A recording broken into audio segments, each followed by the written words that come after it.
Pavor.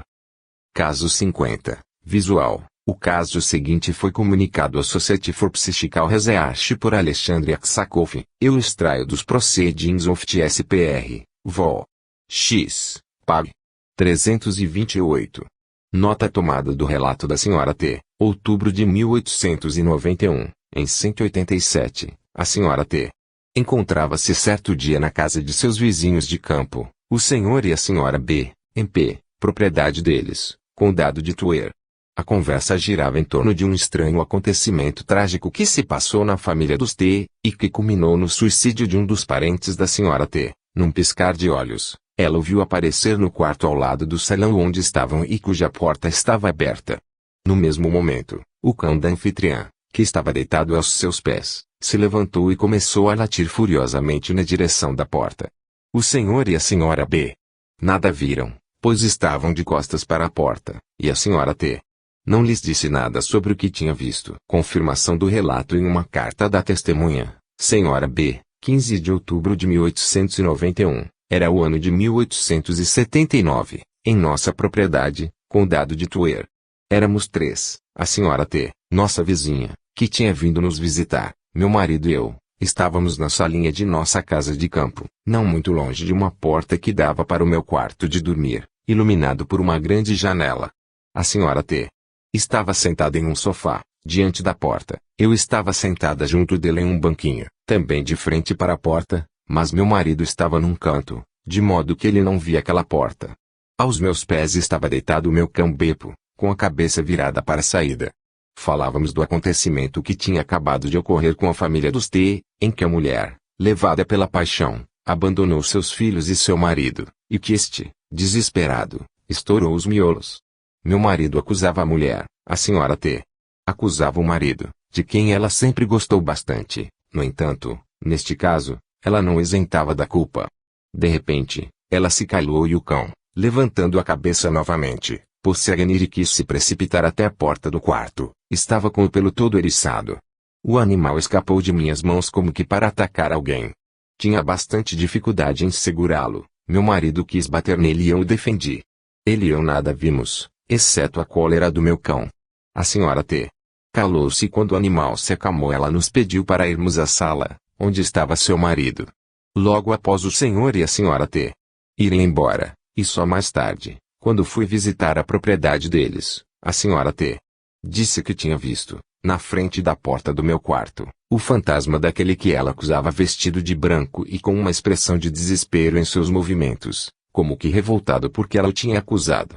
Seu cachorro Beppo viu a mesma coisa, ela me disse, estava furioso e queria se jogar em cima daquela aparição. Eu bem que tinha visto a ira de Beppo, mas não vi a aparição. NB neste episódio, mais uma vez, a reação agressiva do cão, latindo furiosamente e desejando se jogar em cima de alguém na direção da porta, onde a Sra. T.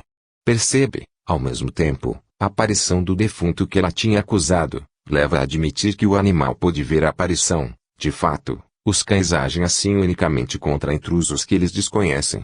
E, neste caso, não menos que em outros, a visão, por ter sido simultânea, permitir-nos-ia oferecer a possível hipótese de uma forma alucinatória que teria surgido no cérebro da Sra. T.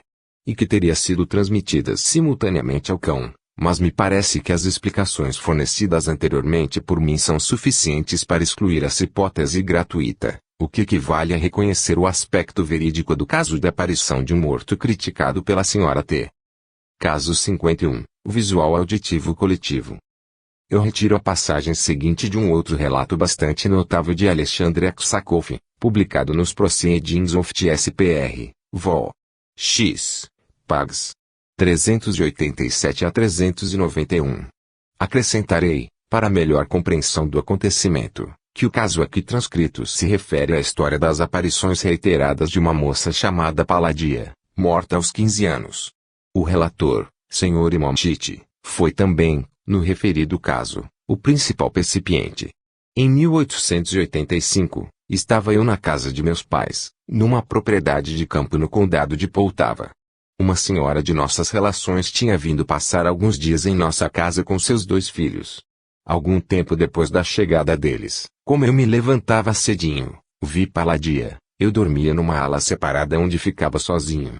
Ela estava diante de mim, distante uns 5 passos mais ou menos, e me olhava com um sorriso alegre. Tendo se aproximado de mim, ela me disse 2 frases rápidas. Eu vi e, sorrindo, desapareceu. O que significavam suas palavras eu não pude compreender. Em meu quarto dormia junto comigo meu setter. Assim que percebeu Paladia, meu cão se eriçou e, uivando, pulou em minha cama, apertando-se contra o meu corpo. Ele olhava na direção em que eu via Paladia. O cão não latia, enquanto que normalmente ele não deixava ninguém entrar no quarto sem latir ou rosnar. E todas as vezes que ele via Paladia, protegia-se perto de mim, como que procurando um refúgio. Quando Paladia volou-se, desci na casa e não disse nada a ninguém sobre aquele incidente. No mesmo dia, à noite, a filha mais velha da senhora que estava em nossa casa me contou um fato estranho que tinha lhe acontecido de manhã. Assim que acordei, senti como se houvesse alguém na cabeceira de minha cama e ouvi distintamente uma voz me dizendo: "Não tenha medo, sou bondosa e gentil." Eu me virei, mas nada a vi. Minha mãe e minha irmã dormiam tranquilamente. Aquilo me espantou, pois nada parecido tinha me acontecido antes. A isso, respondi que muitas coisas inexplicáveis acontecem conosco, mas não lhe disse nada sobre o que tinha visto de manhã. Somente 1 ano depois, quando já era seu noivo, contei-lhe sobre a aparição e as palavras de Paladia no mesmo dia. Não seria ela que teria vindo vê-la também? Devo acrescentar que, naquela ocasião, era a primeira vez que via aquela senhorita e não pensava de forma alguma que ia me casar com ela. A senhora Momtite confirma assim o relato, 5 de maio de 1891. Lembro-me muito bem de que no dia 10 de julho de 1885, quando estávamos visitando os pais de Momtite, tinha me levantado cedinho, pois estava combinado, entre minha irmã e eu, que faríamos um passeio matinal. Ao me levantar da cama, vi que mamãe e minha irmã dormiam e, naquele momento, senti como se alguém estivesse à minha cabeceira. Virando-me um pouco pois temia olhar demais, não vi ninguém. Ao me deitar novamente, ouvi imediatamente atrás, por cima de minha cabeça, uma voz de mulher me dizendo com meiguice, mas nitidamente: "Não tenhas medo, sou bondosa e gentil", e mais uma frase que esqueci naquele mesmo instante. Imediatamente depois, vesti-me e fui passear. O estranho é que aquelas palavras não me assustaram de forma alguma. Neste relato, a melhor demonstração de que o cão teve a mesma visão que seu dono é fornecida pelo pavor que ele sentia diante da manifestação. O Sr. Momtite disse que o cão, trêmulo, pulou em sua cama com o pelo eriçado e, gemendo, encolheu-se contra seu corpo, olhando espantado na direção em que seu dono via Paladia. Ele acrescenta que o animal tinha o costume de rosnar e latir contra quem quer que fosse. Ora, o terror insólito experimentado pelo cão mostra de maneira incontestável que, não somente ele via o fantasma de Paladia, mas também que ele compreendia instintivamente que não estava diante de uma pessoa viva. Se assim não o fosse, ele teria recebido a intrusa rosnando e ameaçando-a. Sob uma outra perspectiva que não é a que tratamos neste livro, lembro que o relato de onde retirei este episódio que acabamos de ler constitui um excelente exemplo de identificação espiritual onde o fantasma de Paladia, que tinha sido, quando viva, ligado ao juiz Momtite por laços afetivos, fornece inúmeras e admiráveis provas em relação à presença espiritual daquela personalidade. Caso 52. Visual, com anterioridade do animal em relação ao homem. Este episódio faz parte de um interessante relato transmitido pelo professor Alexander, da Universidade do Rio de Janeiro, a Friedrich Miers, e trata do fenômeno psíquico do qual o próprio autor foi testemunha. Numa noite em que fazia muito calor, nós estávamos sentados na varanda e o latido lento e monótono de um cão, preso do lado de fora, despertou nossa atenção. Nós o encontramos olhando no ar alguma coisa que nem eu nem o Sr. Davis pudemos perceber. No entanto, as meninas declararam que viam uma forma espiritual bastante conhecida e que estava diante do cão, cujo latido realmente expressava um grande desespero. Mais tarde, quando a família morava na casa de baixo, a filha mais nova, ainda um bebê naquela época, chamou a atenção de seu pai de que alguém estava diante da porta, um homem. Um homem, ela dizia, mas, para outros olhos que não fossem os seus, nenhum homem era visível. E, finalmente, antes que ela pudesse conseguir fazer com que víssemos o que, para ela, era tão evidente, sua expressão tornou-se imensamente espantada, e ela articulou seu tudo desapareceu. Costumeiro, que, em sua linguagem infantil, Significava que alguma coisa tinha desaparecido. Proceedings of TSPR, Vol. 7, Pag. 183. Como se observa, os latidos de terror emitidos pelo cão mostram bem que ele percebia algo de anormal. A circunstância, teoricamente importante, de que aquilo tenha acontecido antes que as duas meninas tivessem visto o fantasma de um de seus familiares na direção em que o animal rosnava exclui definitivamente a hipótese que deseja explicar as manifestações em questão, segundo a qual um fenômeno de transmissão telepática de formas alucinatórias seria criado pela mente das pessoas presentes e emitido aos animais. Caso 53, visual, com anterioridade do animal em relação ao homem. Eu extraio dos Proceedings of TSPR, Vol. X, Pag. 327. O Sr. HSI, que não desejou que seu nome fosse publicado, escreve a esse respeito, 8 de agosto de 1892.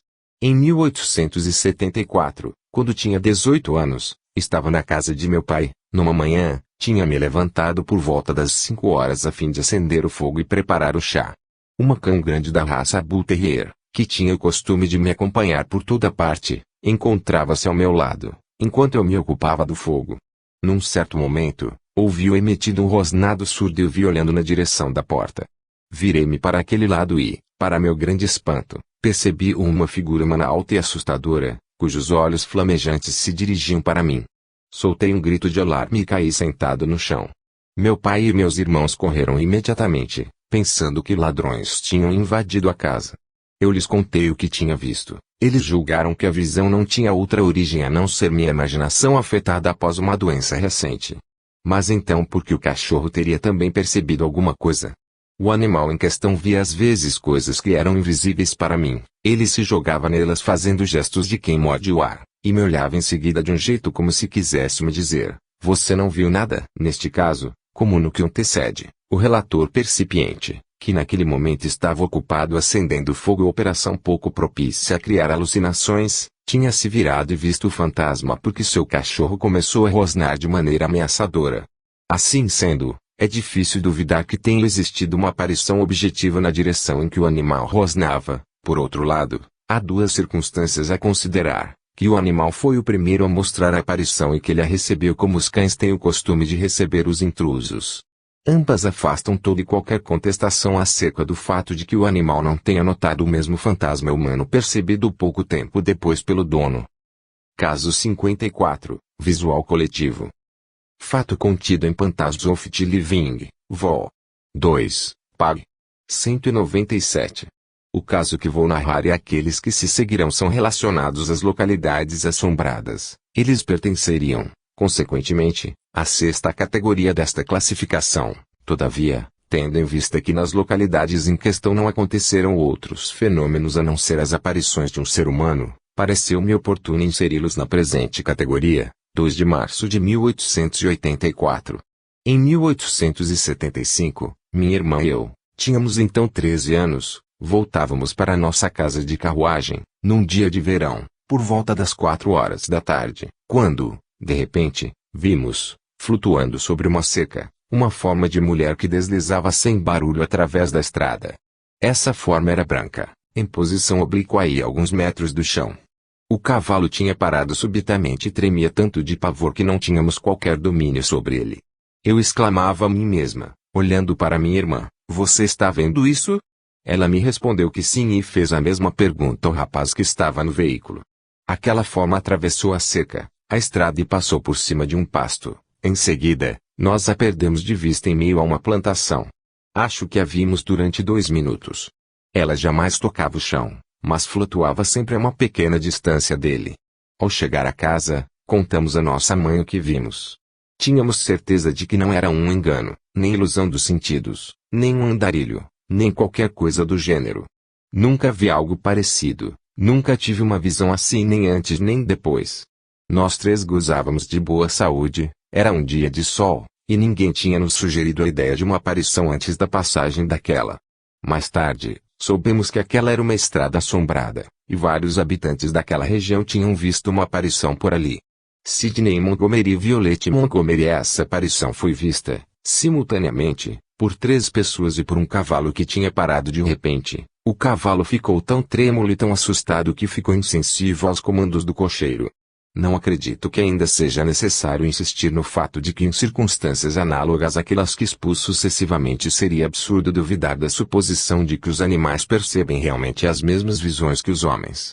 Não ignoro que, do ponto de vista estritamente científico, não temos, em circunstâncias como essas, a prova absoluta necessária para sustentar a hipótese em questão. Não ignoro isto de forma alguma. Mas lembrarei que esta objeção não tem nenhum valor absoluto e que, ao contrário, ela se transforma em sofisma diante da acumulação imponente de provas relativas. Lembro que o fantasma percebido tinha sido visto por várias pessoas na mesma localidade, enquanto que as 3 pessoas que estavam no veículo ignoravam isso, o que permite excluir por completo a hipótese da atenção expectante. Assim sendo, não nos resta mais nada a não ser reconhecer a natureza relativamente objetiva do fantasma, o qual pertence à classe das assombrações. Caso 55. Visual, com anterioridade do animal em relação ao homem. Eu encontro no Phantasms of the Living.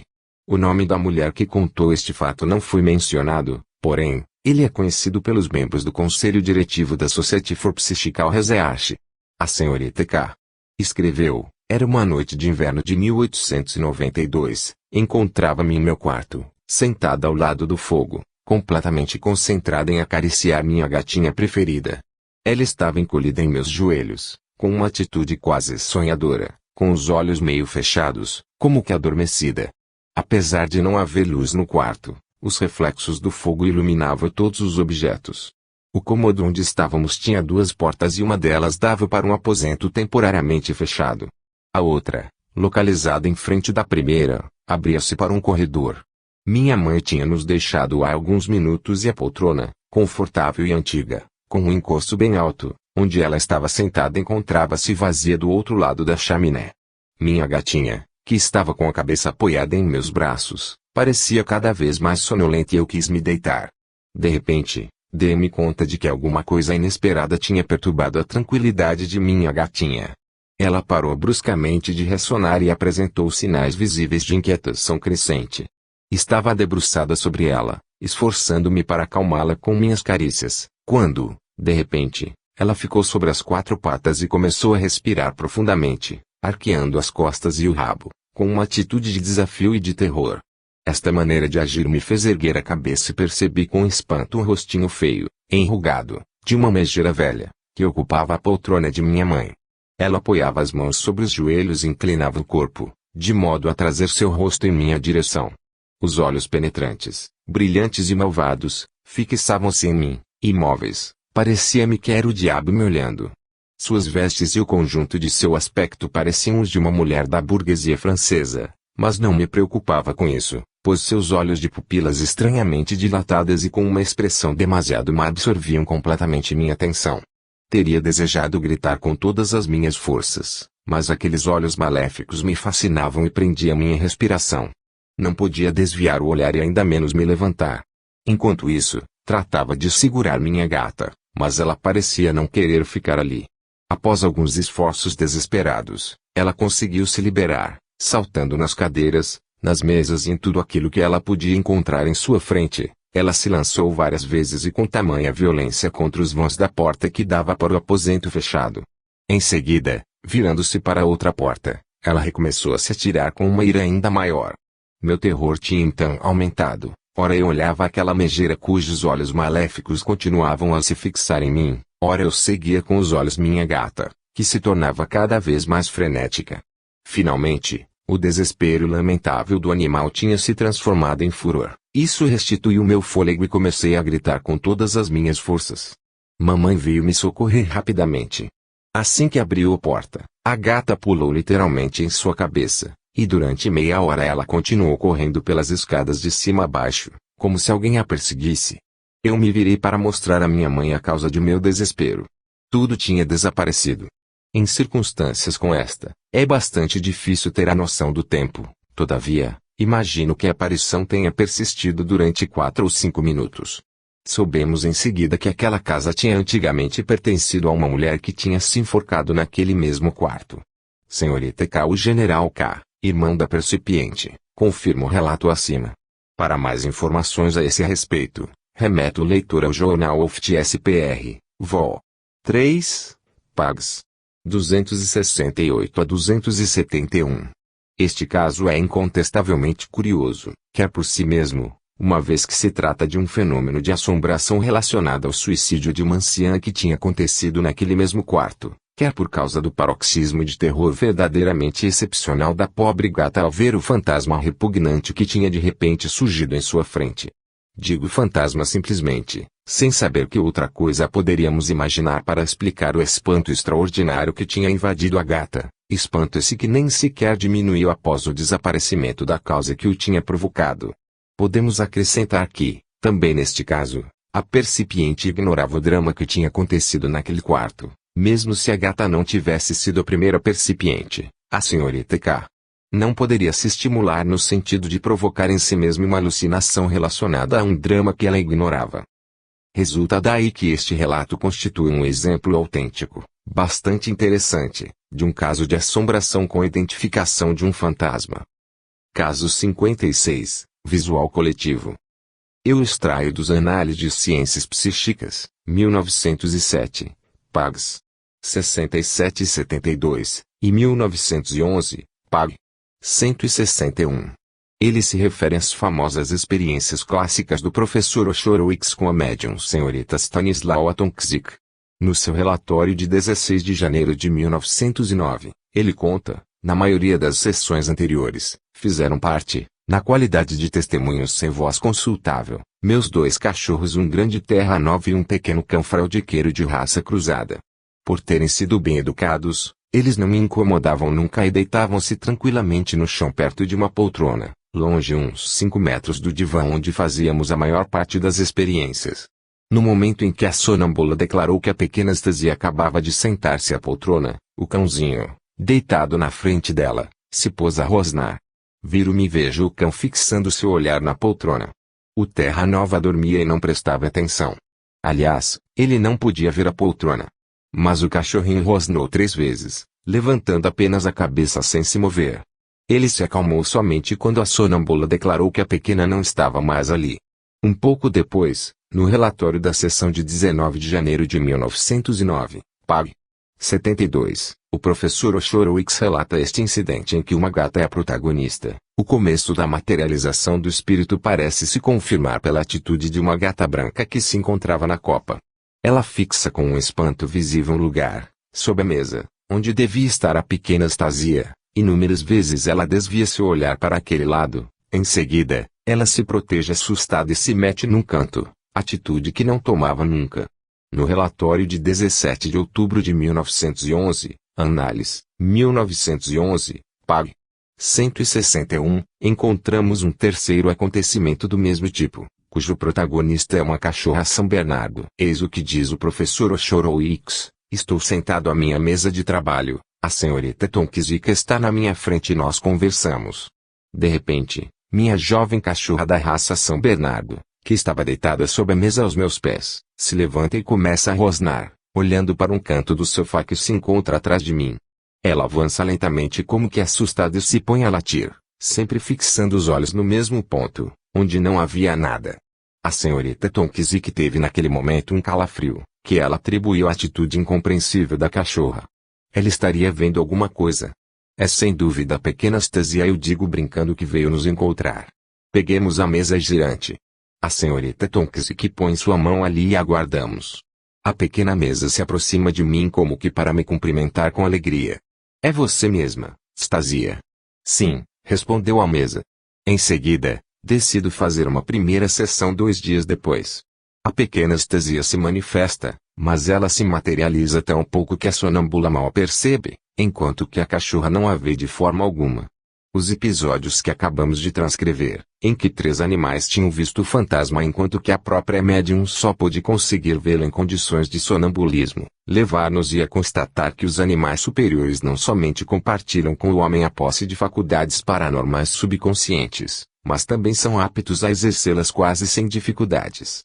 Sem excluir essa possibilidade, é preciso, entretanto, lembrar que nos casos de manifestações telepáticas, Trata-se efetivamente do exercício de uma faculdade paranormal subconsciente transmitida pelo integrador espiritual do agente e percebida pelo integrador espiritual do percipiente, o qual a transfere ao seu eu inconsciente ou encarnado na forma de projeção verídico-alucinatória, única forma acessível a uma personalidade dessa natureza.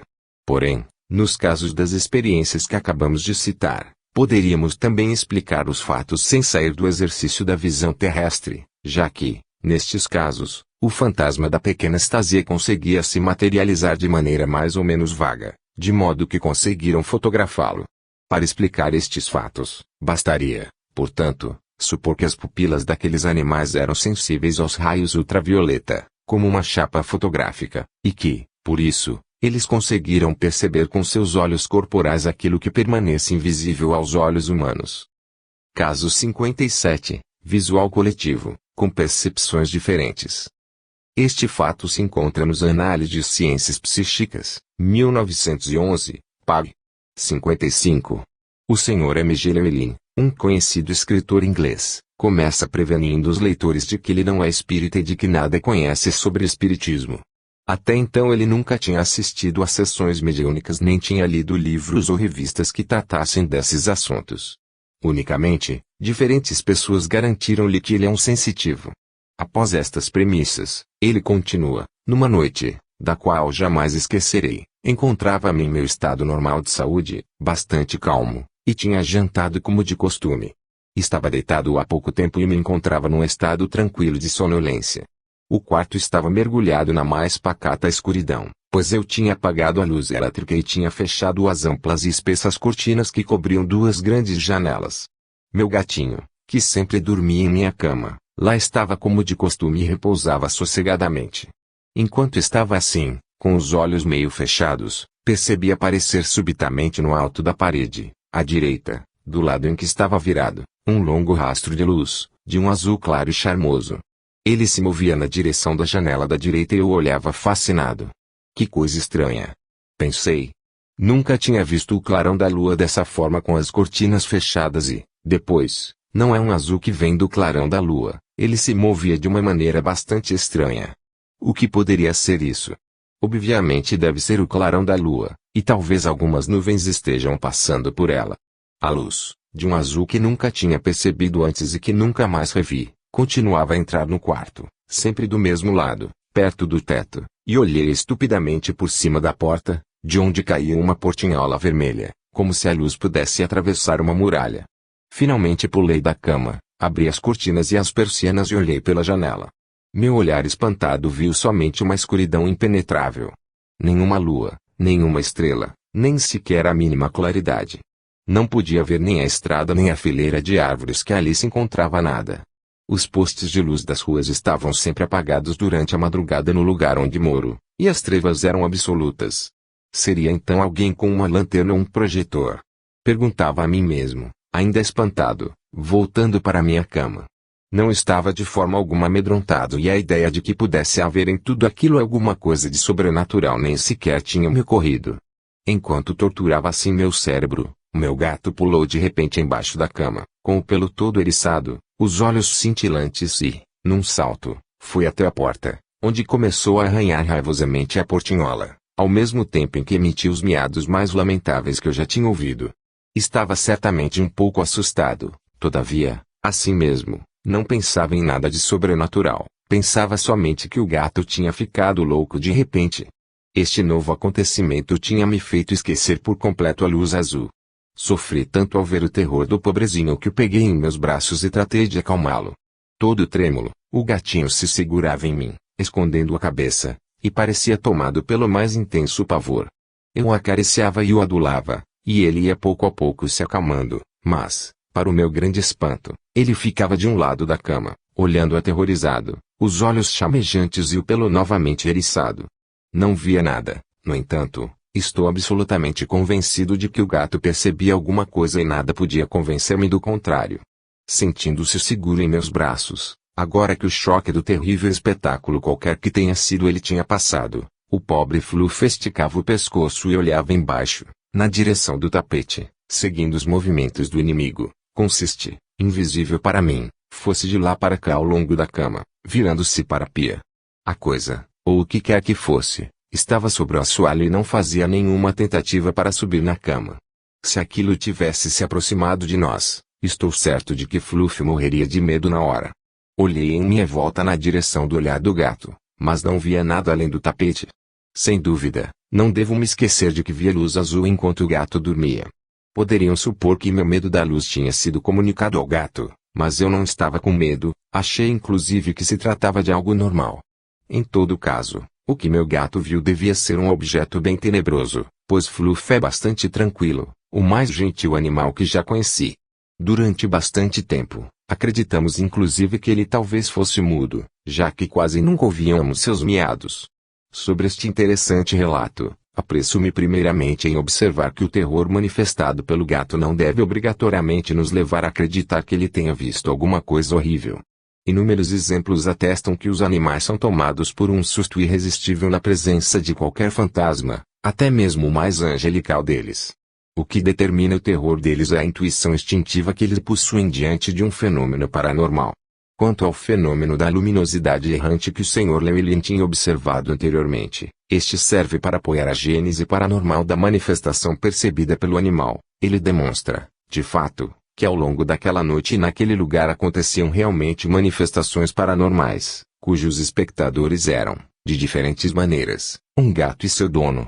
Dissemos que esta diferença de percepções, bastante frequente nas manifestações paranormais, é explicada através das idiosincrasias dos percipientes e por meio das quais uma mesma manifestação paranormal pode não afetar de forma visual a mente de uma pessoa, mas pode ser parcialmente transmissível de forma auditiva, tátil, olfativa ou emocional. De fato, são somente modos diferentes por meio dos quais pode ser transmitido, indiferentemente, o mesmo impulso espiritual telepático, o qual, por sua vez, para passar do subconsciente para o consciente segue a via de menor resistência definida pelas idiosincrasias sensoriais próprias a cada um dos percipientes. Tudo isso remete às manifestações paranormais percebidas coletivamente através dos diferentes sentidos.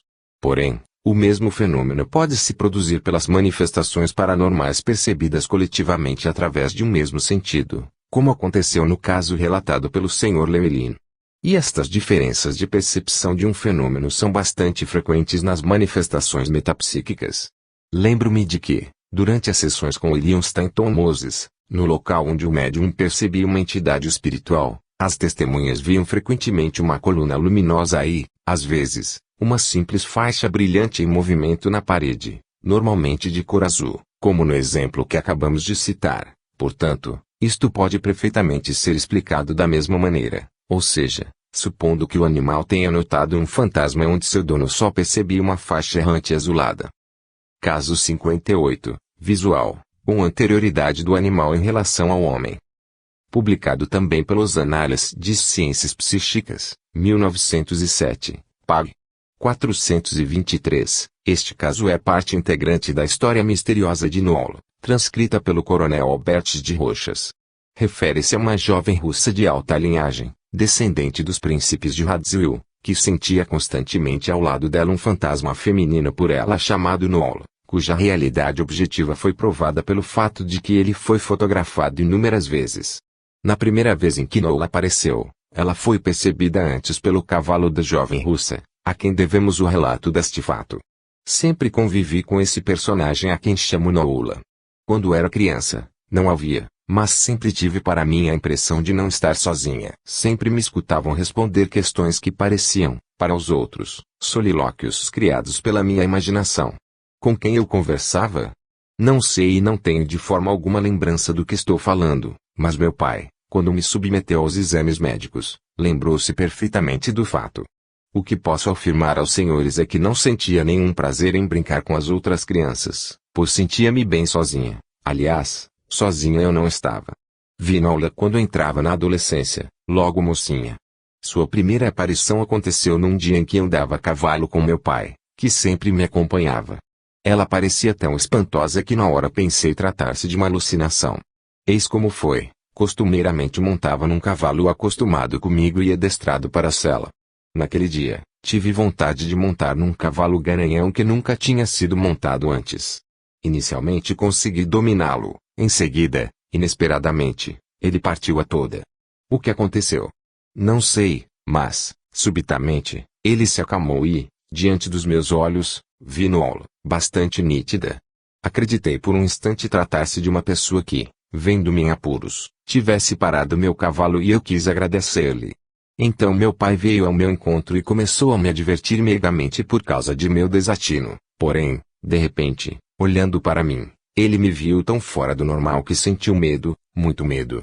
Exatamente naquele momento experimentei algo estranho que continuo a sentir algumas vezes, é a sensação de um vazio imenso, como se pairasse no ar. Embora ele não cansasse de me chamar, eu não respondia. Então ele me pegou em seus braços e me desceu, mas eu continuava com aquele olhar fixo e aqueles olhos dilatados que tanto o assustavam. Isto não durou mais que um minuto, no entanto, foi longo demais.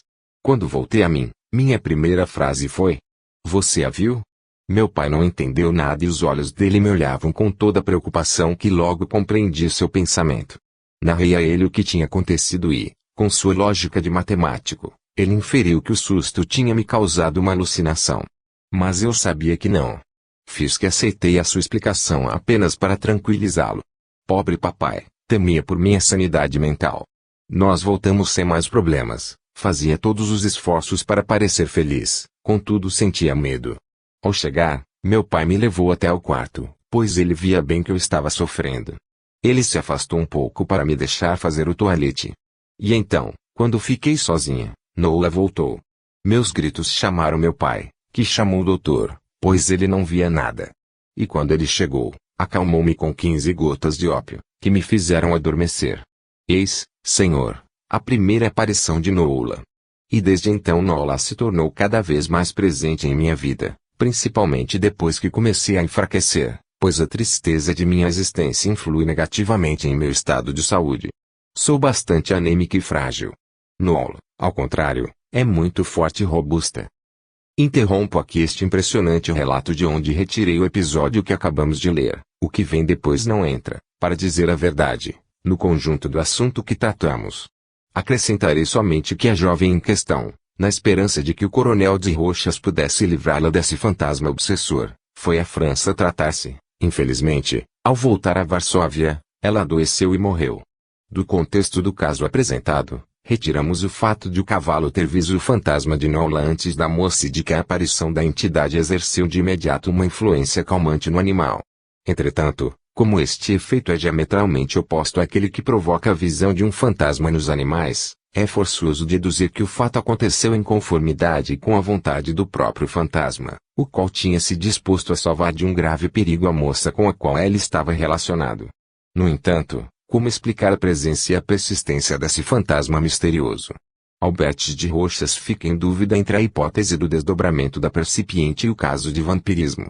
A favor da primeira hipótese, podemos citar a observação da narradora de que no momento em que Nola tinha lhe aparecido, ela tinha experimentado uma estranha sensação de imenso vazio, simultaneamente com a sensação de pairar no ar, observação que nos permitiria efetivamente supor o fenômeno de desdobramento.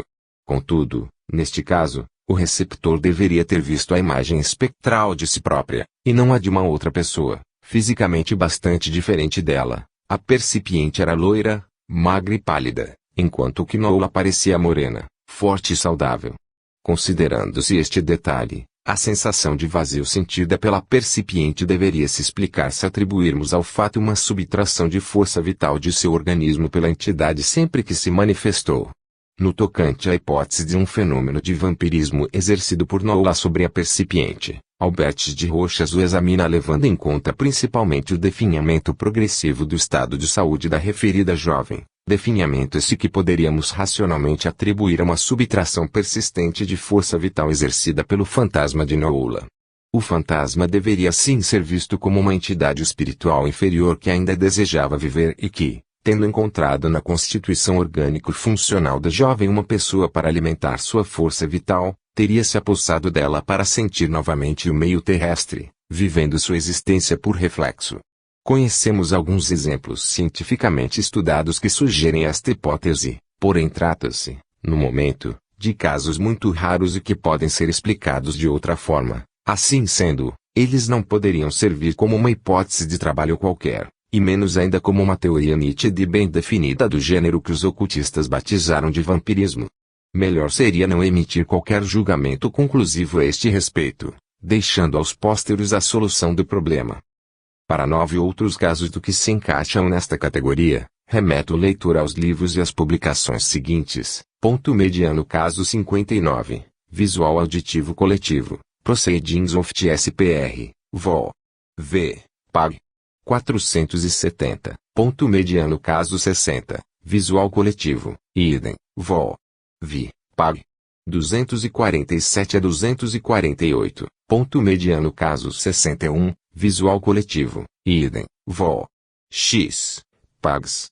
329 a 330, ponto mediano caso 62, Auditivo Coletivo, com anterioridade do animal em relação ao homem, Lid, 1903, Pag. 141, ponto mediano caso 63, Visual Auditivo Telecinésico Coletivo, com anterioridade do animal em relação ao homem, Assombração, Journal of TSPR Vol. 3, Pags. 241, 245, 246, 248, 249, 250, 252, 325, 326, 327, ponto mediano caso 64, Visual Coletivo, Idem, Vol. 4, Pag. 139, ponto mediano caso 65, Visual Coletivo, Idem, Vol. 4, Pag. 215, ponto mediano caso 66, Visual Coletivo, Idem, Vol. 8, Pag. 309, ponto mediano caso 67, Visual Coletivo Sucessivo, Idem, Vol. 9, Pag. 245. Quinta categoria. Animais e pressentimentos de morte. Esta categoria está subdividida em 3 subgrupos distintos, mas somente o terceiro possui uma importância especial em relação ao assunto que tratamos. O primeiro subgrupo se refere aos casos de manifestações premonitórias percebidas coletivamente pelos animais e pelo homem, circunstância interessante, mas que, a nosso ver, não difere em nada das outras circunstâncias já examinadas nas categorias anteriores. O segundo subgrupo é composto por casos em que os acontecimentos premonitórios se repetem tradicionalmente numa mesma família, adquirindo normalmente uma forma simbólica, isto é, o acontecimento de morte é anunciado pela aparição, por exemplo, por uma dama de branco, como na família dos Hohenzollern, ou pelo tic-tac característico que denominamos de relógio da morte, ou pelo estouro de um tiro de fuzil, ou, finalmente, pela aparição de um fantasma animal, sempre o mesmo para uma determinada família. Como podemos ver, o segundo subgrupo, em que o fantasma animal é apenas um símbolo, não apresenta nada em comum com as manifestações que tratamos neste livro, exceto a simples aparência. Finalmente, o terceiro subgrupo é constituído por casos que julgamos importantes, pois eles se referem às faculdades premonitórias da psique animal e consistem no fato de que os animais domésticos manifestam algumas vezes a faculdade de pressentir, a curto termo, a passagem de uma pessoa de seu meio, anunciando-a por gemidos e berros característicos. Essa faculdade de várias espécies animais é bastante conhecida. Os ganidos de morte dos cachorros fazem parte das tradições de todos os povos. Assim sendo, tratar-se-ia de uma faculdade análoga à faculdade premonitória do homem, embora essa esteja circunscrita em limites mais simples. Nestas condições, limitar-me-ei a transcrever um só exemplo pertencente ao primeiro subgrupo e 2 outros, bem curtos, pertencentes ao segundo, reservando-me a desenvolver de maneira mais adequada o assunto do terceiro subgrupo. Primeiro subgrupo. Manifestações de morte percebidas coletivamente por homens e por animais. Caso 68, Auditivo Coletivo. Este caso foi publicado pela Sra. Sedgwick no seu livro sobre premonições, Proceedings of TSPR, Vol. V. Pags. 307 a 308, e coletado e estudado por Friedrich Miers em abril de 1888. A Sra. Copeland Trelawney conta, durante uma noite do mês de junho de 1863, em nossa residência no vicariato de Hereford, Staffordshire, Inglaterra, minha irmã e eu fomos acordadas por uivos lastimosos. Visitamos todos os cantos da casa, sem nada descobrir. Nesta primeira circunstância nem nossa mãe nem os empregados foram acordados por aqueles gritos, mas, em contrapartida, encontramos nosso cão Bulldog com o focinho enfiado numa pilha de lenhas e tremendo de medo.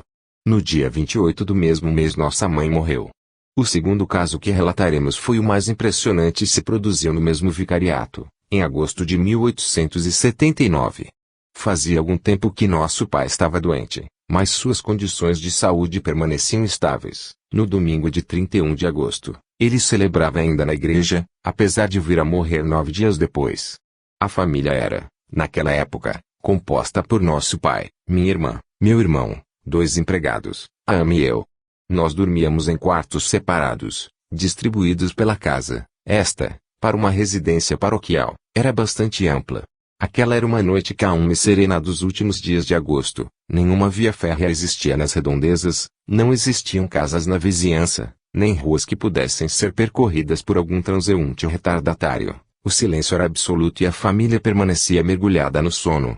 De repente, entre meia-noite e meia-noite e 15, fomos todos despertados, exceto nosso pai, por uivos inesperados, aflitos e assustadores, com uma entonação diferente de qualquer voz humana e análoga àquela anteriormente escutada na ocasião da morte de nossa mãe, mas infinitamente mais forte. Os gritos vinham do corredor que levava ao quarto de nosso pai. Minha irmã e eu descemos da cama. Ninguém teria dormido com tamanho tumulto. Acendemos uma vela, fomos ao corredor sem sequer pensar em nos vestir. Lá, encontramos meu irmão e os 3 empregados aterrorizados como nós. Embora a noite estivesse calma, aqueles uivos desesperados eram acompanhados de rajadas de vento que pareciam repercuti-los ao longe. Ter-se-ia dito que eles saíam do teto. Eles persistiram durante mais de 1 minuto, para em seguida se dissiparem pela janela. Uma estranha coincidência se ligou a esse acontecimento. Nossos 3 cães, que dormiam comigo e com minha irmã, tinham corrido rapidamente para se esconderem nos cantos, com os pelos das costas eriçados. O Bulldog tinha se escondido sob a cama e, como não conseguia fazê-lo sair com um chamado, tive de arrastá-lo à força. Foi quando constatei que ele se agitava, tremendo convulsivamente. Corremos para o quarto de nosso pai, onde pudemos ver que ele dormia tranquilamente.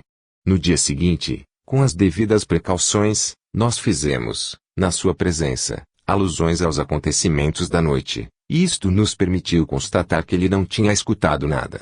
Ora, como era impossível dormir normalmente enquanto ressoavam aqueles gritos atrozes, é necessário supor que para ele os gritos não ressoavam. 15 dias depois aproximadamente, e mais precisamente no dia 9 de setembro, nosso pai morreu. E eis aqui o terceiro caso. Em 1885, eu me casei e fui morar em Firs, Bromyard, onde vivia minha irmã, senhora Gardiner.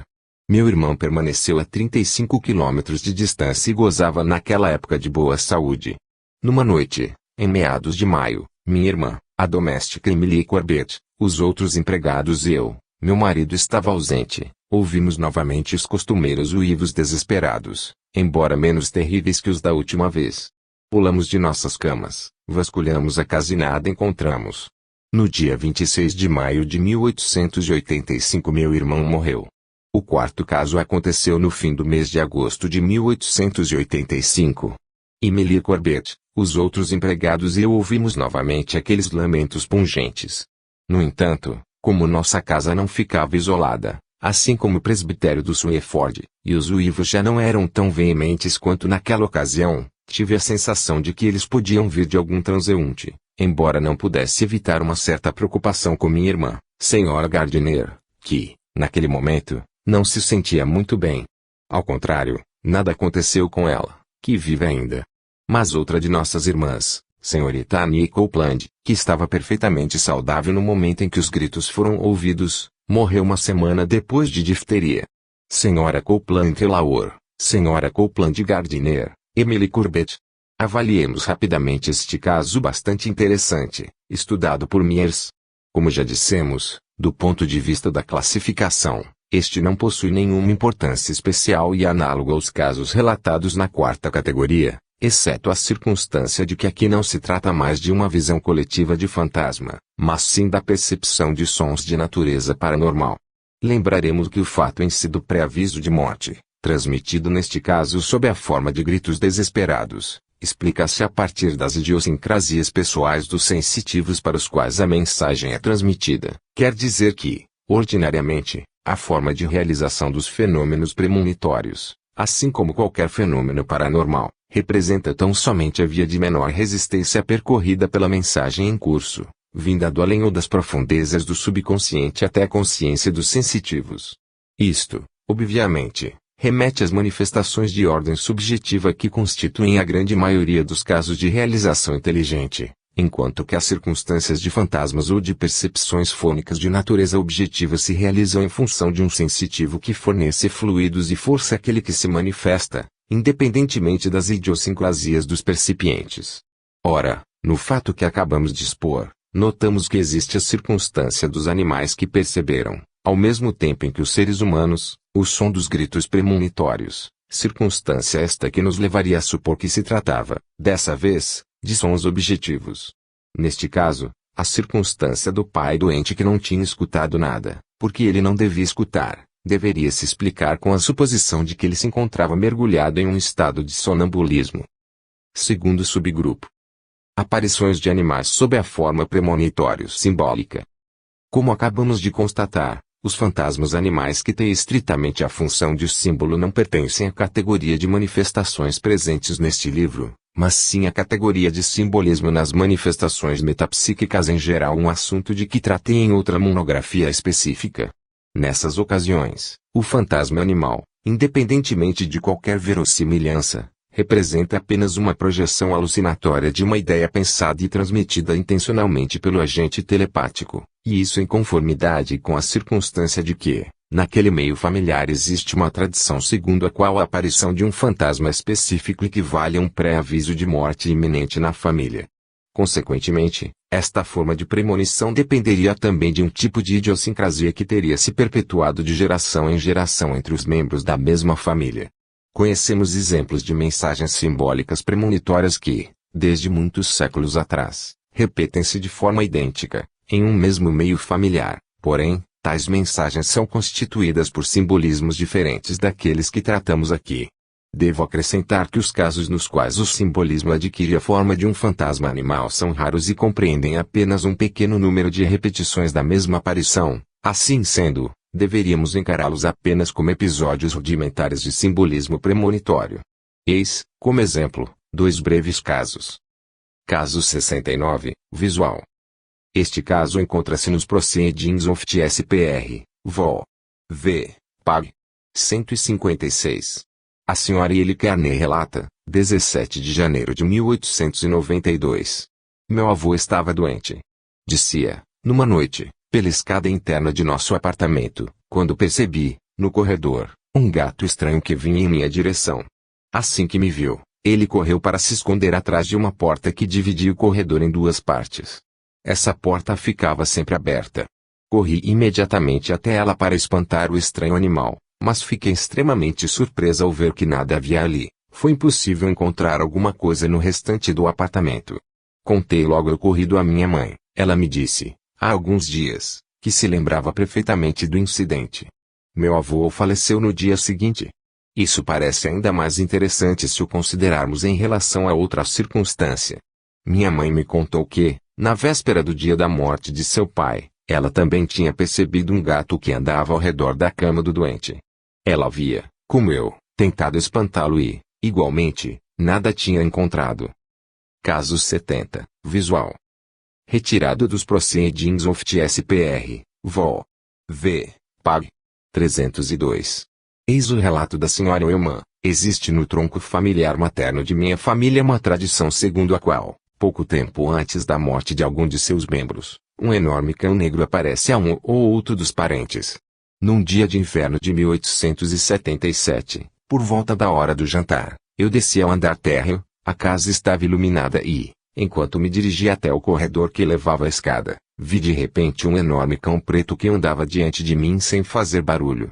Naquela penumbra, pensei que se tratava de um cão pastor, entre os muitos que possuíamos, e chamei, Ladi, mas o cão não se virou e pareceu não ter me ouvido. Eu o segui. Senti uma leve sensação de mal-estar que, por sua vez, transformou-se em profundo espanto quando, Chegando ao fundo da escada, o vi desaparecer diante de mim todo e qualquer traço do cão, embora as portas estivessem todas fechadas. Não falei disso a ninguém, mas não podia me impedir de pensar constantemente no que tinha acontecido. 2 ou 3 dias depois, recebemos da Irlanda a notícia da morte inesperada de uma tia, irmã de minha mãe, fato que aconteceu após um acidente. Terceiro subgrupo. Pressentimentos de morte em que animais são percipientes. Esta é uma das mais curiosas e misteriosas faculdades da psique animal. Na introdução desta categoria, já tinha dito que ela consistia na possibilidade de os animais domésticos manifestarem às vezes a faculdade de pressentir, a curto termo, a morte de uma pessoa de seu meio, anunciando-a com ganidos e latidos característicos. Acrescentei que esta capacidade de várias espécies animais é bastante conhecida. Entre as tradições dos povos, existe também aquela que fala dos ganidos de morte dos cães. Tratar-se-ia, portanto, de uma autêntica faculdade premonitória dos animais, embora ela pareça mais limitada que a faculdade análoga manifestada esporadicamente no homem. Caso 71. O Dr. Gustave Geley, primeiro diretor do Instituto Metapsíquico Internacional de Paris e autor de obras metapsíquicas célebres, hoje clássicas, teve de fazer uma experiência pessoal dessa faculdade paranormal dos animais e a descreve assim em seu livro De Inconsciente ao Consciente, pág. 192. Os uivos de morte dos cães não devem ser ignorados jamais, especialmente quando são ouvidos em circunstâncias trágicas. Numa noite eu cuidava, na qualidade de médico, de uma jovem que, em perfeito estado de saúde, naquele momento foi acometida por um mal agudo e agonizava. A família estava comigo no quarto, silenciosa e amedrontada. A doente se queixava. Era 1h da manhã, a morte aconteceu no mesmo dia.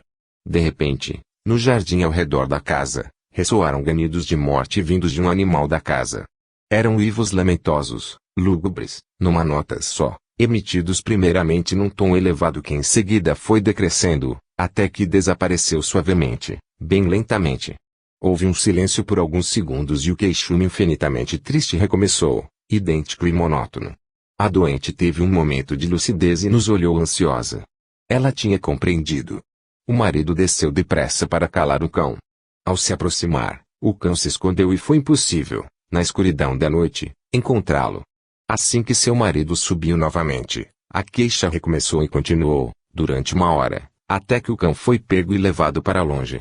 O que devemos pensar no caso de manifestações como esta? O relator deste caso era um homem de ciência digno. A veracidade do fato é incontestável. Os ganidos do cão foram evidentemente bastante característicos. O pressentimento de morte se realizou. Não poderíamos então evitar a conclusão de que o cão tenha tido realmente a premonição do falecimento de uma pessoa de seu meio, exceto se preferirmos explicar os fatos a partir da hipótese das coincidências fortuitas. Nesse caso, restaria explicar por que os cães possuem, em certas circunstâncias, uivos absolutamente característicos e que o relator descreveu com tamanha precisão. Aliás, se a hipótese das coincidências fortuitas pode ainda ser sustentada num caso isolado, ela não o poderia mais se as manifestações dessa natureza se realizassem com frequência. Caso 72. Este fato foi incluído no livro de Robert W. de Batabland, pág. 282, onde o autor informa que há mais de 30 anos é amigo íntimo da família em que se produziu o caso exposto por ele. Depois, ele prossegue dizendo: a senhorita As, então com 20 anos, tinha um irmãozinho de 2 anos que, por sua vez, possuía um cãozinho, fiel companheiro de quem gostava muito e que também gostava muito dele. Dir-se-ia que o cão cuidava dele com um cuidado paterno. Um dia, o bebê corria de lá para cá na sala quando tropeçou no tapete e caiu. Sua irmã correu até ele e, tendo-o levantado e lhe feito afagos, conseguiu acalmar seu choro. No entanto, no jantar, os pais notaram que o bebê esticava a mão esquerda, ao invés da direita. Constataram então que ele sequer conseguia mover esta última. Fizeram fricções com álcool canforado no braço do doente, sem que a criança se queixasse do que quer que fosse, e o colocaram novamente à mesa. De repente, o cãozinho se aproximou da cadeira do bebê e começou a se queixar e a latir de maneira diferente. Trataram de afastá-lo, mas ele continuou a ganir no cômodo ao lado. Foi então que o fizeram sair para o jardim. Ele se colocou sob a janela da criança, retomando seus lamentos, com curtos intervalos de trégua, e continuou assim durante toda a noite, apesar das tentativas para espantá-lo dali.